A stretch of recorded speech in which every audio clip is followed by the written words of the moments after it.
Hi friends, ಎಲ್ಲರೂ ಹೇಗಿದ್ದೀರಾ? Welcome to my channel. ಸಾವು ಮಾನವ ಜೀವನದ ಅನಿವಾರ್ಯ ಸಂಗತಿಯಾಗಿದೆ. ಆದರೆ ಸಾವಿನ ನಂತರ ಏನಾಗುತ್ತದೆ? ಆತ್ಮ ಯಾವ ಪಥದಲ್ಲಿ ಸಾಗುತ್ತದೆ? ಈ ಪ್ರಶ್ನೆಗಳ ಉತ್ತರ ಗರುಡ ಪುರಾಣದಲ್ಲಿ ದೊರಕುತ್ತದೆ. ಈ ಪುರಾಣವು ಸಾವಿನ ನಂತರದ 13 ದಿನಗಳ ಮಾರ್ಗವನ್ನು, ಪಿತೃಲೋಕ ಪ್ರವೇಶದ ನಿಯಮಗಳನ್ನು ಮತ್ತು ಆತ್ಮದ ಪಯಣವನ್ನು ವಿವರಿಸುತ್ತದೆ. ಈ ವಿಡಿಯೋದಲ್ಲಿ ಗರುಡ ಪುರಾಣದಲ್ಲಿ ವಿವರಿಸಲಾದ 13 ದಿನಗಳ ರಹಸ್ಯಗಳ ಬಗ್ಗೆ ಸಂಪೂರ್ಣವಾಗಿ ತಿಳಿದುಕೊಳ್ಳೋಣ. ಹಿಂದೂ ಧರ್ಮದ ಮಹಾಪುರಾಣಗಳಲ್ಲಿ ಅಗ್ರಗಣ್ಯವೆನಿಸಿದ ಗರುಡ ಪುರಾಣವು ಭಗವಾನ್ ವಿಷ್ಣುವು ತನ್ನ ವಾಹನ ಗರುಡನಿಗೆ ಬೋಧಿಸಿದ ಜ್ಞಾನದ ಅಮೃತಧಾರೆಯಾಗಿದೆ.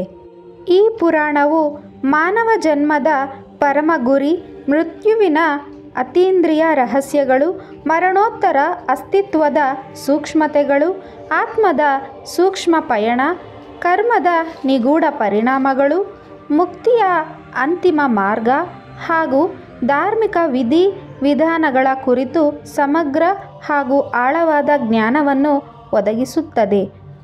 ಗರುಡ ಪುರಾಣವು ಕೇವಲ ಮರಣದ ಕುರಿತಾದ ವಿವರಣೆಗಳನ್ನಷ್ಟೇ ನೀಡದೆ, ಜೀವನದ ಮೌಲ್ಯಗಳು, ಸದಾಚಾರ ನಿಯಮಗಳು, ಧರ್ಮದ ಅಂತಃಸತ್ವ ಹಾಗೂ ಸತ್ಕರ್ಮಗಳ ಅನಿವಾರ್ಯತೆಯನ್ನು ಪ್ರತಿಪಾದಿಸುತ್ತದೆ. ಇದು ಮನುಷ್ಯನಿಗೆ ಸನ್ಮಾರ್ಗದಲ್ಲಿ ನಡೆಯಲು, ಅಂತರಂಗ ಶುದ್ಧೀಕರಣಕ್ಕೆ ಹಾಗೂ ಮೋಕ್ಷವನ್ನು ಪ್ರಾಪ್ತಿಸಿಕೊಳ್ಳಲು ಅಮೂಲ್ಯ ಮಾರ್ಗದರ್ಶನ ನೀಡುತ್ತದೆ.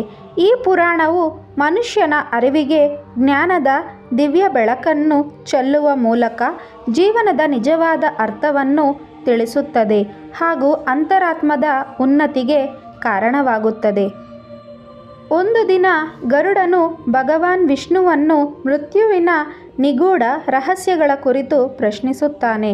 ಆಗ ಭಗವಾನ್ ವಿಷ್ಣುವು ಗರುಡನಿಗೆ ಮೃತ್ಯುವಿನ ಅತೀಂದ್ರಿಯ ಸ್ವರೂಪ, ಮರಣಾನಂತರದ ಅಸ್ತಿತ್ವ ಹಾಗೂ ಆತ್ಮದ ಸೂಕ್ಷ್ಮ ಪಯಣದ ಕುರಿತು ವಿವರಿಸುತ್ತಾರೆ. ಮೃತ್ಯುವು ಕೇವಲ ಭೌತಿಕ ದೇಹದ ಪರಿಣಾಮವೇ ಹೊರತು ಆತ್ಮದ ಅಂತ್ಯವಲ್ಲ.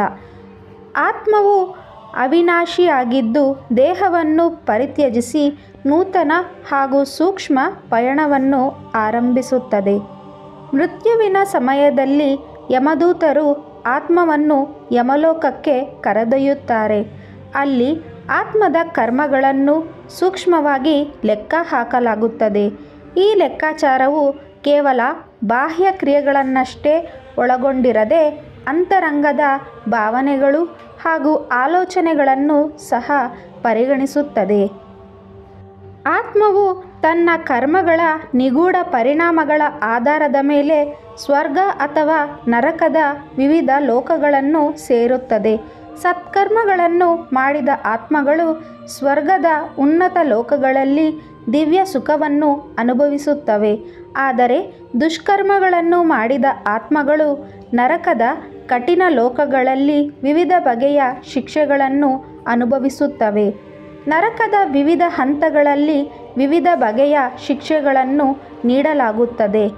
ಅವು ಆತ್ಮದ ಶುದ್ಧೀಕರಣಕ್ಕೆ ಹಾಗೂ ಕರ್ಮಗಳ ಪರಿಹಾರಕ್ಕೆ ಕಾರಣವಾಗುತ್ತವೆ. ಮರಣ ನಂತರ ಆತ್ಮವು 13 ದಿನಗಳವರೆಗೆ ತನ್ನ ಮನೆಯ ಸೂಕ್ಷ್ಮ ಪರಿಸರದಲ್ಲಿ ಸಂಚರಿಸುತ್ತದೆ. ತನ್ನ ಬಂಧು ಬಾಂಧವರೊಂದಿಗೆ ಸೂಕ್ಷ್ಮ ಸಂಪರ್ಕ ಸಾಧಿಸಲು ಪ್ರಯತ್ನಿಸುತ್ತದೆ. ಈ ಅವಧಿಯಲ್ಲಿ ಕುಟುಂಬದವರು ವಿವಿಧ ಧಾರ್ಮಿಕ ಆಚರಣೆಗಳನ್ನು ಶ್ರದ್ಧೆಯಿಂದ ಕೈಗೊಳ್ಳುತ್ತಾರೆ. ಇದರಿಂದ ಆತ್ಮಕ್ಕೆ ಶಾಂತಿ ಹಾಗೂ ಸದ್ಗತಿ ಲಭಿಸುತ್ತದೆ. ಮೊದಲ ದಿನಗಳಿಂದ 10ನೇ ದಿನದವರೆಗೆ ಪ್ರತಿದಿನ ಆತ್ಮಕ್ಕೆ ಸೂಕ್ಷ್ಮ ಆಹಾರವನ್ನು ಅರ್ಪಿಸಲಾಗುತ್ತದೆ ಹಾಗೂ ವಿವಿಧ ಮಂತ್ರಗಳನ್ನು ಶ್ರದ್ಧೆಯಿಂದ ಪಠಿಸಲಾಗುತ್ತದೆ. 10ನೇ ದಿನ ಪಿಂಡದಾನವನ್ನು ವಿಧಿವಿಧಾನಗಳ ಮೂಲಕ ಮಾಡಲಾಗುತ್ತೆ. ಪಿಂಡದಾನವು ಆತ್ಮಕ್ಕೆ ಸೂಕ್ಷ್ಮ ಶಕ್ತಿಯನ್ನು ನೀಡುವ ಪ್ರಮುಖ ಆಚರಣೆಯಾಗಿದೆ. ಇದು ಆತ್ಮಕ್ಕೆ ಯಮಲೋಕಕ್ಕೆ ಸೂಕ್ಷ್ಮ ಪ್ರಯಾಣ ಮಾಡಲು ಸಹಕರಿಸುತ್ತದೆ. ನಂತರದ ದಿನಗಳಲ್ಲಿ ಏಕೋದೃಷ್ಟ ವಿಧಿ, ಸಂಪಿಂಡೀಕರಣ ವಿಧಿ, ಉತ್ತರ ಕ್ರಿಯೆ ಹಾಗೂ ಶ್ರಾದ್ದವನ್ನು ಶ್ರದ್ಧಾಭಕ್ತಿಯಿಂದ ಮಾಡಲಾಗುತ್ತದೆ. ಈ ದಿನ ಆತ್ಮವು ಯಮಲೋಕಕ್ಕೆ ಸೂಕ್ಷ್ಮ ಪ್ರಯಾಣ ಮಾಡಲು ಸಿದ್ಧವಾಗುತ್ತದೆ.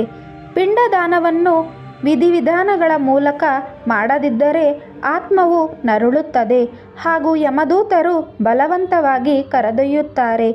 ಈ ವಿಧಿವಿಧಾನಗಳು ಆತ್ಮಕ್ಕೆ ಶಾಂತಿ, ಸದ್ಗತಿ ಹಾಗೂ ಮುಕ್ತಿಯನ್ನು ನೀಡಲು ಸಹಕರಿಸುತ್ತವೆ. ಗರುಡ ಪುರಾಣವು ಕರ್ಮದ ನಿಗೂಢ ನಿಯಮಗಳ ಕುರಿತು ವಿವರವಾಗಿ ತಿಳಿಸುತ್ತದೆ. ಪ್ರತಿಯೊಬ್ಬ ವ್ಯಕ್ತಿಯು ತನ್ನ ಕರ್ಮಗಳ ಸೂಕ್ಷ್ಮ ಪರಿಣಾಮಗಳನ್ನು ಅನುಭವಿಸುತ್ತಾನೆ. ಸತ್ಕರ್ಮಗಳು ದಿವ್ಯ ಸುಖವನ್ನು ನೀಡಿದರೆ ದುಷ್ಕರ್ಮಗಳು ಕಠಿಣ ದುಃಖವನ್ನು ನೀಡುತ್ತವೆ. ಮೋಕ್ಷವು ಜನನ ಮರಣ ಚಕ್ರದಿಂದ ಅಂತಿಮ ಬಿಡುಗಡೆಯನ್ನು ನೀಡುತ್ತದೆ. ಮೋಕ್ಷವನ್ನು ಪಡೆಯಲು ಮನುಷ್ಯನು ಸತ್ಕರ್ಮಗಳನ್ನು ಮಾಡಬೇಕು, ಧರ್ಮದ ಸೂಕ್ಷ್ಮ ಮಾರ್ಗದಲ್ಲಿ ನಡೆಯಬೇಕು ಹಾಗೂ ಭಗವಂತನ ನಿಷ್ಕಲ್ಮಶ ಭಕ್ತಿಯಲ್ಲಿ ತೊಡಗಬೇಕು. ಗರುಡ ಪುರಾಣವು ಮೋಕ್ಷದ ಅಂತಿಮ ಮಾರ್ಗವನ್ನು ವಿವರವಾಗಿ ವಿವರಿಸುತ್ತದೆ. ಜ್ಞಾನ ಮಾರ್ಗ, ಭಕ್ತಿ ಮಾರ್ಗ ಹಾಗೂ ಕರ್ಮ ಮಾರ್ಗಗಳ ಮೂಲಕ ಮೋಕ್ಷವನ್ನು ಪಡೆಯಬಹುದು. ಗರುಡ ಪುರಾಣವು ವಿವಿಧ ಧಾರ್ಮಿಕ ಆಚರಣೆಗಳ ಕುರಿತು ಮಾಹಿತಿಯನ್ನು ಕೊಡುತ್ತದೆ. ಇವುಗಳಲ್ಲಿ ಶ್ರಾದ್ದ, ತರ್ಪಣ ಹಾಗೂ ಇತರ ಆಚರಣೆಗಳು ಸೇರಿವೆ. ಈ ಆಚರಣೆಗಳನ್ನು ಶ್ರದ್ಧಾಭಕ್ತಿಯಿಂದ ಮಾಡುವುದರಿಂದ ಮೃತ ವ್ಯಕ್ತಿಯ ಆತ್ಮಕ್ಕೆ ಶಾಂತಿ ಲಭಿಸುತ್ತದೆ ಹಾಗೂ ಕುಟುಂಬಕ್ಕೆ ಪೂರ್ವಜರ ದಿವ್ಯ ಆಶೀರ್ವಾದ ದೊರೆಯುತ್ತದೆ. ದಾನವು ದಿವ್ಯ ಪುಣ್ಯವನ್ನು ನೀಡುವ ಪ್ರಮುಖ ಕಾರ್ಯವಾಗಿದೆ. ದಾನ ಮಾಡುವುದರಿಂದ ಪಾಪಗಳು ಸೂಕ್ಷ್ಮವಾಗಿ ಕಳೆಯುತ್ತವೆ ಹಾಗೂ ಪುಣ್ಯ ಪ್ರಾಪ್ತಿಯಾಗುತ್ತದೆ. ನಿಷ್ಕಲ್ಮಶ ಮನಸ್ಸಿನಿಂದ ದಾನ ಮಾಡಬೇಕು. ಗರುಡ ಪುರಾಣದಲ್ಲಿ ವಿವಿಧ ಬಗೆಯ ನರಕಗಳ ಕುರಿತು ವಿವರಣೆಗಳಿವೆ. ಪಾಪ ಕಾರ್ಯಗಳನ್ನು ಮಾಡಿದವರಿಗೆ ವಿವಿಧ ಬಗೆಯ ಕಠಿಣ ಶಿಕ್ಷೆಗಳು ಇರುತ್ತವೆ. ವಿವಿಧ ಬಗೆಯ ಪಾಪಗಳಿಗೆ ವಿವಿಧ ಬಗೆಯ ನರಕಗಳು ಇರುತ್ತವೆ. ಭಗವಂತನ ನಿಷ್ಕಲ್ಮಶ ಭಕ್ತಿಯು ಮೋಕ್ಷವನ್ನು ನೀಡುವ ಅಂತಿಮ ಮಾರ್ಗವಾಗಿದೆ. ಭಗವಂತನ ನಾಮಸ್ಮರಣೆ, ಭಜನೆ, ಪೂಜೆ ಇತ್ಯಾದಿಗಳನ್ನು ನಿಷ್ಕಲ್ಮಶ ಮನಸ್ಸಿನಿಂದ ಮಾಡುವುದರಿಂದ ಭಗವಂತನ ದಿವ್ಯ ಕೃಪೆಗೆ ಪಾತ್ರರಾಗಬಹುದು. ಗರುಡ ಪುರಾಣವು ಕೇವಲ ಮರಣದ ಕುರಿತು ತಿಳಿಸುವುದಲ್ಲ, ಜೀವನದ ಪರಮ ಸಾರ ಹಾಗೂ ದಿವ್ಯ ನೀತಿಗಳನ್ನು ತಿಳಿಸುತ್ತದೆ. ಇದು ಮನುಷ್ಯನಿಗೆ ಸನ್ಮಾರ್ಗದಲ್ಲಿ ನಡೆಯಲು, ಅಂತರಂಗದ ಶುದ್ಧೀಕರಣಕ್ಕೆ ಹಾಗೂ ಮೋಕ್ಷವನ್ನು ಪಡೆಯಲು ಅಮೂಲ್ಯ ಮಾರ್ಗದರ್ಶನ.